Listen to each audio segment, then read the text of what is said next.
The path out of the rebuild is right in front of them as the trade talks continue to escalate as the secondary market in August begins to open up. There have been a lot of discussions about Mike Matheson trades, including on TSN 690 just this morning, and a trade for Mike Matheson for a 2C is a burning question, and this is the exact kind of move a contender makes and something that ends the rebuild right now. We have to dive into what they said in this discussion, how it implicates Montreal going forward, their forward core, and Mike Matheson. But it's not just that today. Some other big news: Team Canada and Team USA have been announcing their Olympic invitation squad for August, and 3 Montreal Canadiens made Team Canada, but there was 1 snub for Team USA. And also there's a big battle for 4C this year as we dive into an article about Joe Veleno, but how there's one other guy that could very well be stealing his spot. A lot of big stuff coming up on this episode of Habs Digest. And hey, before we get into it, we are literally less than 10 subscribers away from 22,000. If you want to be the 22,000 subscriber, you got to act quick. Hit that free button down below to make sure you're keeping up to date every single day on your Habs. Jesse, let's start with the 4C battle now. And oh boy, the Matheson stuff, the Olympic team stuff is going to be exciting to talk about, but there's an article from Sports Illustrated here that I wanted to just talk about something they said about Veleno, indicating that that spot is his, and I tend to agree for the moment. His career best 28 points seems indicative of him becoming the Canadiens' fourth-line center. Maybe between Gallagher and Anderson, they can cause headaches for the opposition while chipping in some underrated offense. Completely agree. Veleno's really skilled. Gallagher's fresh off a 20-goal season. Anderson drives the net. Veleno doesn't really have that kind of scoring pedigree. But Jesse, when it comes to other guys for this 4C, we see Owen Beck out there practicing one-timers for Laine. We know Owen Beck's stats. What are your thoughts on maybe Owen Beck coming up and trying to steal that spot? Because honestly, I think that's part of the reason Montreal didn't want to go more than a 1-year deal on Veleno, because we know we have guys waiting in the wings here. It makes sense for sure, but just the addition of Joe Veleno, Josh, it shows how much Kent Hughes values competition on the team up and also down the lineup, and it's a really smart move, even though it may be tough because we want to get our prospects like Beck a little bit more time. I think now he's starting to make a little bit of those tougher hockey decisions that I think we really need as we're looking to get into our competitive window. Again, with Joe Veleno, to give some context on him, like, this is a guy that's put up 266 points in 230 games in the juniors here, so he has that scoring touch. It just hasn't been able to really like translate to the NHL right now. And that's what really the difference is. But like for me, Josh, like Owen Beck is going to have to usurp Joe Veleno for that spot. Like you have to feel he's got a little bit more expensive. He's going to need to surpass him. The way I'm looking at things though right now, Josh, like both Beck and Joe Veleno are going to be hard pressed to find a spot on this lineup at all. And that's, I mean, such a great part about this rebuild, how we're doing things right now. Like roster spots are hard to come by. Why? I have Alex Newhook as our 3C. Again, I'm contending. Still, again, he's going to thrive. Martin St. Louis, get him on that third line. He's going to cook. You're not going to regret it. And then I have Evans as that 4C, right? So it's like, even kind of coming in, we know Beck is so good on the faceoffs, but the way this team is getting so much depth right now, and again, that 2C conversation definitely does. If we're adding that 2C, that further complicates their situation even further, just showing how in Montreal, how, you know, every spot is going to be so highly contested right now. Yeah, and don't forget, we got Oliver Kapanen as well. Like, we have so many guys punching, fighting for that. And I like that take, too, because like we've talked about, Alex Newhook in a full-time sort of 3C role just a couple of years ago was on like a 50-point pace, 46% on the dot. Like, there's a world where Alex Newhook becomes a really good 3C, and we'll have to just wait and see. But, like, Veleno was brought in to be a left-hand C, so could Alex Newhook be. But, like, I don't know. Could be Evans as the 3C. Veleno, I think, fits pretty good with Gallagher and Anderson with that offensive flair. But Owen Beck, if we need that defense and those faceoffs, it's going to be a battle, and it's going to be really interesting. Who is your 4C going into the season? Is it Jake Evans? You think maybe Newhook could take the 3C? Is it someone like Veleno? Is it Beck? Is it Kapanen? We'd love to hear your thoughts down below. But we got to move on, Jesse, before we get to Mike Matheson and this unbelievable trade talk that's coming out recently. Gotta shout out some of our boys, as Team Canada is hosting an off-ice orientation camp in late August for the Olympic team coming up in Milan this in 2026. 3 goalies, only 3 goalies, and it's the same 3 goalies from the 4 nations got invited, 13 defensemen and 26 forwards. And of all these players, all 42 players, Jesse, Nick Suzuki, Sam Montembeault, and Noah Dobson were all invited. And this is just such an amazing thing to see. 3 Habs, on a team that just freshly made the playoffs, such like the youngest team in the NHL heading into this season. I mean, Suzuki, I feel like, has the best likelihood to make this team. Maybe Monty too, since they only invited the Four Nations goalies. Dobson could be a sleeper. I mean, it's crazy, Jesse. Going from maybe hoping we get one guy on each of these teams, now to have 3 guys on Team Canada. I don't know. I'm just so hyped to see this. Like, we are in such a good spot. I think people don't even realize how good we are right now. I'm so happy about this, Josh. I'm trying to hold back the tears.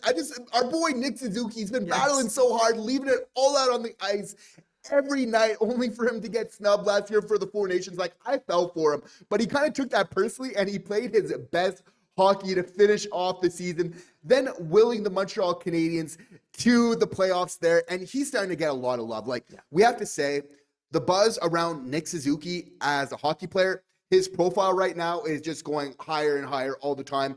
In fact, several pundits, other than us, of course, have him listed as making Team Canada right now in that bottom 6 role. And when we're considering like the offense that he can bring, that point per game plus that defensive game, really for me seems kind of like a no-brainer, especially considering kind of the low key, not that he's like a physical guy, but we kind of forget that Suzuki's stout. Like, he doesn't get pushed around on the ice either. I think he can really fit that bottom 6 role quite nicely. I have Montembeault and I have Nick Suzuki making this team.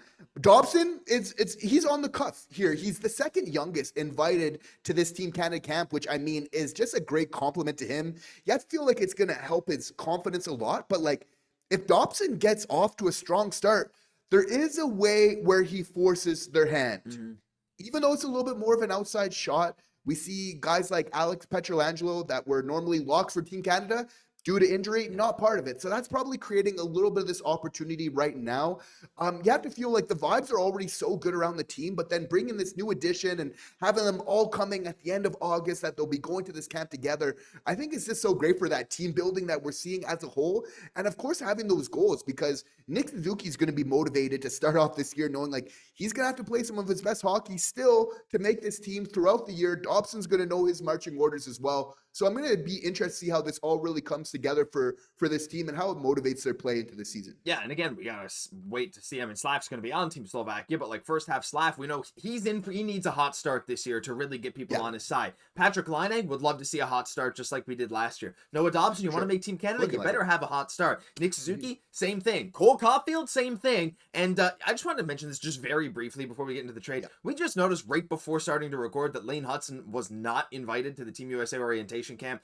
I don't think that necessarily means he's not going to make the team, but Jesse, the way I said, like, this is going to be not just fuel, this is like rocket fuel for Laine Hutson to come out and prove the haters wrong right away. A guy who gets Norris votes and wins the Calder is not even invited to the orientation. I get it, he's very young, but I feel like you said to me earlier, Jesse, like, this is going to be the first time, like, ever, and probably the last time ever, that we're going to see him just on the sidelines for this.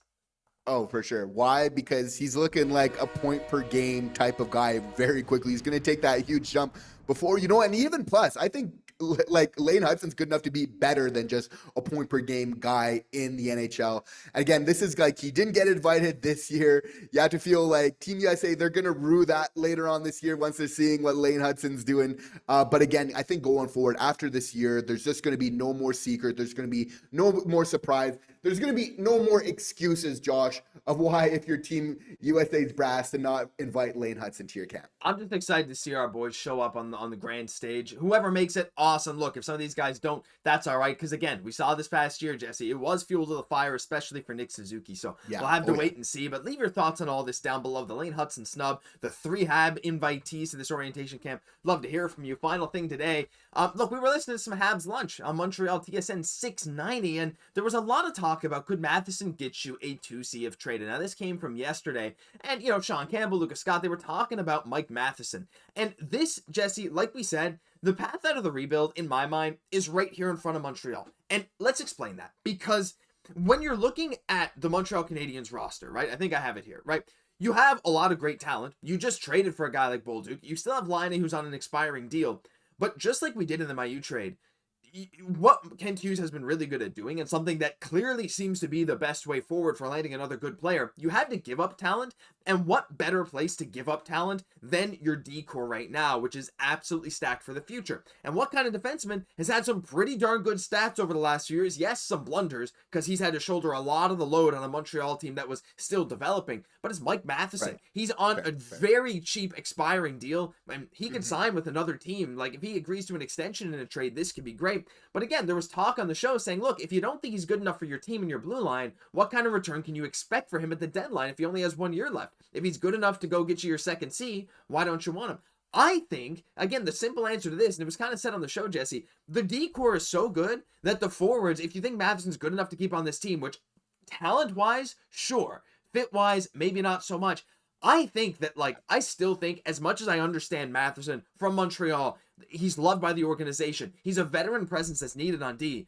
If you have the opportunity for a team to say, look, we want a guy like Matheson to join our team, we're willing to give up some kind of forward talent as long as you give us good prospects and picks, this is the key out of the rebuild for me. There's not many other guys I would move in a heartbeat if it meant getting a lot better down the middle. He is the one guy, and I think it makes the most sense. And this would be an absolute masterclass from Kent Hughes if he could do that again, of taking from a position of strength, which right now is our defense, even after the trade of Mailloux, again, showing how important that move was, again, in getting Bolduc. I see something similar to that in terms of getting our 2C there. Again, and with Matheson, no disrespect to Mailloux, but obviously much more obviously established in the league, and there is a lot of value. That being said, it's like, I don't think Matheson alone is going to get done, but there's few teams like the Habs that have the picks, the prospects, and also the roster players to make this happen. I believe they can put together a very compelling offer, and I believe that Kent will probably want to mix and match all of those three to really get the quality of that 2C that we are looking for here for the Montreal Canadiens. Of course, like, you know, again, it's not a thing about Matheson not being good enough to be on this team. It's more a thing of, you know, just some overlap in terms of the roles that he's playing there, which we really feel it's like, again, it's like, on our D-core, the way it is right now, like, Matheson really isn't best served on that third pairing. Like, for me, people are saying, like, oh, kick it down a little bit, like, maybe make the 2C trade in a year. It's like, the way that our D-core is, it's good, but it's unbalanced right now. For me, that's actually very important to get right. Like, Martin St. Louis always says having the right guys in the right chairs. And for me, Matheson on the third pairing, again, is, like, not the right seat for him. And full disclosure, if Matheson is on this team next year, we want to see him do well. We want to see him, and there maybe is a world where he's playing a little bit less hockey, where he's not turning the puck over as much. He's making better decisions with it, maybe, you know, playing a little bit more of a defensive game and having a little bit more of a luxury to do so, which could maybe benefit him. But that being said, I think it's actually very important that the Habs handle this, and it's not even if they were looking for the 2C. I would say even regardless, that just makes it that much more important, but you really need the right players at the right spots right now. Again, Josh, like, when we're talking about our D pairings, like Hutson, Carrier, Dobson, Guhle, something I floated around. Well, obviously, like, there's a world where I would love, like, having, like, you know, possibly Hutson and Guhle together, because it's just better size-wise. Then you have, like, two right-hand guys of Carrier and then Dobson together, and it still doesn't quite take away, like, Matheson kind of with Struble, Xhekaj on that third pairing. That being said, I think that there's just something that needs to be done. I think probably the best would be the Hutson Carrier, even though they're a little bit smaller, and then you get Guhle and Dobson together. But we need to figure out what's going on with that third pairing right now. But Josh, I think that Kent Hughes has all the ammunition at his disposal to make it happen. I don't think we're talking about, like, selling the farm and, like, trading our first round picks, like, for years to come. But I think that Kent Hughes could find that sweet spot of really paying what we need to get that 2C without overdoing it. Yeah, absolutely. And again, this is the kind of guy that can really, like, be that kind of sweetener in a trade for, like, you know, again, we don't know the 2C market a lot of the time, right? And again, like, guys that we've thrown out in the past, like, you know, Pavel Zacha, is he really a 2C long-term? That's a shorter-term deal, whatever. Marco Rossi, I don't think so. I think he's too small, right? But then you got guys like McTavish, or you have a guy like Tage Thompson, who, if they became available, no, Matheson 1-for-1's not going to be close to getting it done, not for these teams, because they're not in that position. But sometimes contending teams with really solid centers, or at least younger guys, like they're willing to take on a position of need, right? Position of need for a position of need can matter, right? If you really need defense depth, you only have one pairing of defense and you need a guy to be a solid force, but you have an overload of scoring. These are the kind of times where Mike Matheson can be the perfect trade chip here. And again, I'd love to see him start this season off really hot, prove himself, be like, hey, maybe like on 40, 50 point pace this year, not only to increase his value, but to help this team. But you're absolutely right, Jesse, that like, there's not enough seats, and I can't wait to see what happens here, because something's going to happen eventually. Obviously, there's no world in my mind where he just walks in UFA next year and that's that. I mean, it could happen like happened last year, but I don't really see it, not with a guy of his value.